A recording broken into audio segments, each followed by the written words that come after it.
ಜಾಸ್ತಿ ಮಳೆ ಆಗಿರೋದ್ರಿಂದ ಇಲ್ಲಿ ಸಾಕಷ್ಟು ಜನರಿಗೆ ತೊಂದರೆ ಆಗಿದೆ. ನಿಮಗೆ ಗೊತ್ತಿರೋ ಹಾಗೆ ಮಳಖೇಡ್ ಬ್ರಿಡ್ಜು ಸಬ್ಮರ್ಜ್ ಆಗಿತ್ತು.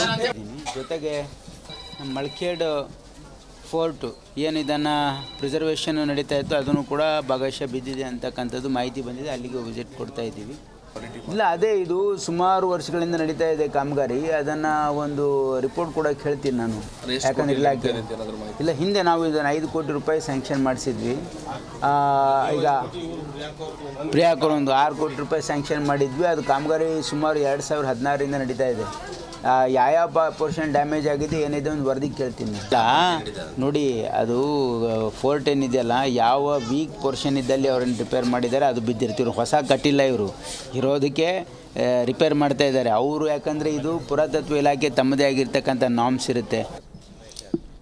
ಏನು ಮೊನ್ನೆ ಸುರಿದಂಥ ಮಳೆಗೆ ಇವತ್ತು ಮಳಖೇಡ ಕೋಟೆ ಶಿಥಿಲಗೊಂಡು ಪೂರ್ತಿ ಏನಪ್ಪ ಅಂದರೆ ಅರ್ಧ ಭಾಗ ಬಿದ್ದೋಗಿದೆ. ಹಳೆಯ ಕಟ್ಟಡ ಇವತ್ತು ಬಿದ್ದಿಲ್ಲ. ಈಗ ಕಟ್ಟಿರುವಂಥ ಕೋಟೆ ಗೋಡೆಗಳು ಕುಸಿದು ಬೀಳ್ತಾ ಇದೆ. ಏನಪ್ಪ ಅಂದರೆ ನಾವೇನು ಸರ್ಕಾರಕ್ಕೆ ಒಂದು ಮನವಿಯನ್ನು ಮಾಡ್ತೀವಿ ಅಂದರೆ ಇದೊಂದು ಪ್ರವಾಸಿ ತಾಣ ಆಗಬೇಕು ಒಂದು.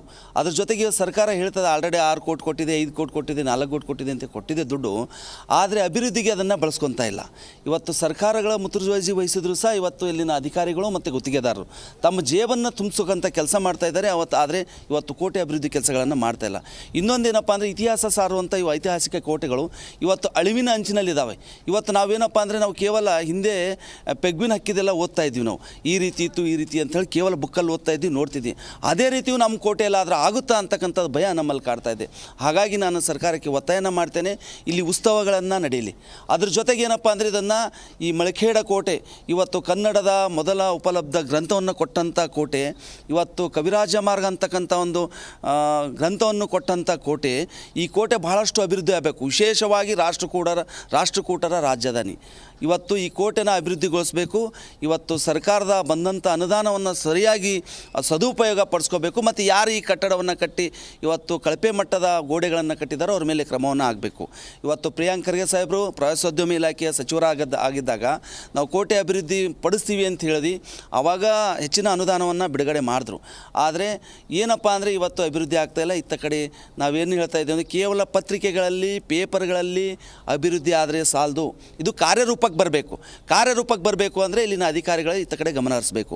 ಒಂದು ಸರ್ಕಾರ ಅನುದಾನ ಮಾಡಿ ಸುಮ್ಮನೆ ಕೂತ್ರೆ ಆಗೋದಿಲ್ಲ. ಆ ಅನುದಾನದ ಸದುಪಯೋಗ ಆಗಿದೆ ಇಲ್ಲ ಅಂತಕ್ಕಂಥದ್ದನ್ನು ನೋಡಬೇಕಂತಕ್ಕಂಥದ್ದು ನಮ್ಮದು ಒತ್ತಾಯವಾಗಿದೆ. ಮೈಸೂರಿನ ಸಂಪ್ರದಾಯಕ್ಕೆ ಹೆಸರುವಾಸಿಯಾದ ನಿಮ್ಮ ಅಚ್ಚುಮೆಚ್ಚಿನ ಆದಿ ಮಸಾಲ ಜೊತೆ chicken biryani, mutton biryani, chicken masala, chicken kebab ನಂತಹ ಯಾವುದೇ ಅಡುಗೆ ತಯಾರಿಸಿದರೂ ನೆನಪುಗಳು ತಾಜಾ ಆಗತ್ತೆ. ಆದಿ ಮಸಾಲ ಇಂದೇ ನಿಮ್ಮ ಹತ್ತಿರದ ಅಂಗಡಿಗಳಲ್ಲಿ ಕೇಳಿ ಪಡೆಯಿರಿ.